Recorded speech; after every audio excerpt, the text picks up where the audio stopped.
Un obbligo, quello del Green Pass in tutti i luoghi di lavoro, che si scontra anche nella sanità con chi è contrario. Nel D-Day della sua entrata in vigore generalizzata con tanto di manifestazioni, la ricaduta, seppur non pesante, non è mancata anche all'ospedale San Bortolo di Vicenza. Abbiamo avuto un paio di adesioni allo sciopero che era stato preannunciato, ma devo dire che le attività sono continuate tranquillamente. A preoccupare il direttore generale non è la giornata in sé, vissuta come un normale sciopero, ma l'immediato futuro. Temo un pochino le prossime 2 settimane, diciamo, perché ci sono alcuni punti, ecco, io non so se tutti riusciranno a fare il tampone ogni 2 giorni da adesso in poi. Potrebbe inficiare l'attività anche perché dobbiamo sommare anche le procedure dei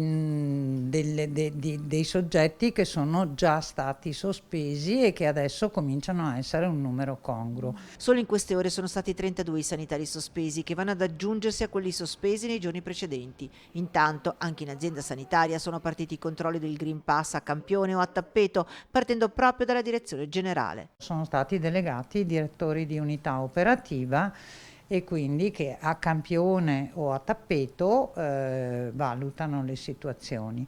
Tra pandemia, controlli, sospensioni, scioperi, no vax e no Green Pass, il ringraziamento è a chi, ieri come oggi, è al lavoro. È il 97% del nostro personale che ha aderito alla vaccinazione, che si è data da fare nei momenti clou della pandemia e che continua a darsi da fare anche per sopperire alle carenze di qualcuno che non è presente in servizio.